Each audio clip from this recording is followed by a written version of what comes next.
لو بے سجنوں بیلیوں متروں سہیلیوں، شریفوں کی تشریفوں کے نیچے چوری شدہ سیٹوں کے پائے چٹک گئے ہیں، اسلام آباد کے 3 حلقے حلق میں اٹک گئے۔ جی ہاں، لگتا ہے اسلام آباد کے ہائی کورٹ کے ججز انصاف کو لنگوٹی پہنانے لگ رہے ہیں۔ وارداتیوں نے اپنے پپیٹ سے مل کر جو واردات ڈالی تھی، اس واردات کا تیا پانچا الٹانے لگ رہے ہیں۔ جی ہاں، کچھ دن پہلے ایک صدارتی آرڈیننس کے ذریعے ایک نوسر باز نے گھپلا ساز کو یہ اختیار دیا کہ وہ انصاف کے لیے وہ کسی رنگ باز کو جج لگائے، جس کے بعد سسٹم کے پالتو نے چھلانگ لگائی اور اپنے دائرہ اختیار سے باہر نکل گیا اور نکل کر واردات ڈال دی۔ جی ہاں، وہ پالتو جس کی دم اس پارٹی کی ہر حرکت پر سوالیہ نشان کی طرح کھڑی ہو جاتی ہے، مگر وہی دم شریفوں کے سامنے کسی غریب کی مونچھ کی طرح نیچے کی طرف لٹکتی پائی جاتی ہے۔ ہائی کورٹ کے ٹریبونل کو انصاف کرتا دیکھ کر وہ دم ایک دم سوالیہ نشان کی طرح کھڑی ہو گئی۔ تو یوں جس الیکشن کمیشن پر الزام تھا، اس نے جج پر الزام لگا کر ٹریبونل چینج کر دیا، یعنی دیکھتے ہی دیکھتے جو ملزم تھا وہ جج بن گیا اور جو جج تھا وہ ملزم بن گیا۔ جی ہاں، یہ ادھر ہی ہوتا ہے، اسی ملک میں ہوتا ہے۔ بس پھر خود پر آئی تو اسلام آباد ہائی کورٹ کے ججز کے گال غصے سے دہکنے لگے اور آنکھیں لال انگارہ ہو گئیں۔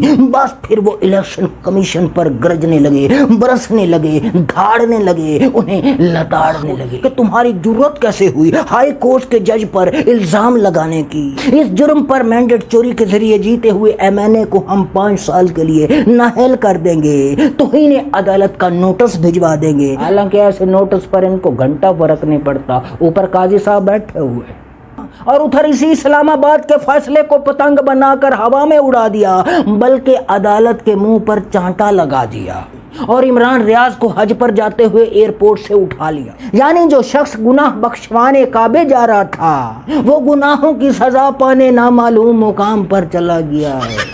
یہ ہے عدالت کا فیصلہ، یہ ہے وطن عزیز کا آئین اور قانون۔ اللہ بخشے ان مولویوں کو جو آج سے 2 سال پہلے تک چھوٹی چھوٹی باتوں پر ایکشن لیتے تھے، فتوے لگاتے تھے اور آئے روز اسلام آباد کی طرف گھوڑے دوڑاتے تھے۔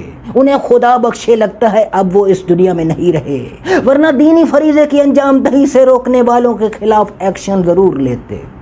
اور آخری خبر یہ ہے کہ خان کی عدالت سے آڈیو لیک ہو گئی ہے، جس پر حکمران سخت غصے میں ہیں اور تحقیقات کا آغاز کر دیا ہے۔ حالانکہ آڈیو میں وہی باتیں ہیں جو عدالتی رپورٹروں کے ذریعے پورے پاکستان نے سن رکھی ہے، مگر پھر بھی اس آڈیو لیک پر حکمران ہوئے کیوں پریشان؟ اگر خان کی آواز میں گھبراہٹ ہوتی، گڑگڑاہٹ ہوتی، کوئی اکتاہٹ ہوتی، زبان پر لڑکھڑاہٹ ہوتی یا کوئی تھکاوٹ ہوتی تو حکمران یہ آڈیو خود ہی لیک کر دیتے، مگر خان کی آواز میں یہ سب کچھ نہیں ہے۔ اس کی آواز میں اعتماد ہے، امید ہے، ملک و قوم کی فکر ہے، اور حکمرانوں کے لیے یہی فکر کی بات ہے۔ اسی لیے آڈیو لیک ہونے پر یہ ہنگامہ ہے کہ وہ گھبرایا نہیں، وہ کون سا حربہ ہے جو اس کے خلاف آزمایا نہیں، مگر پھر بھی وہ ابھی تک قابو میں آیا نہیں۔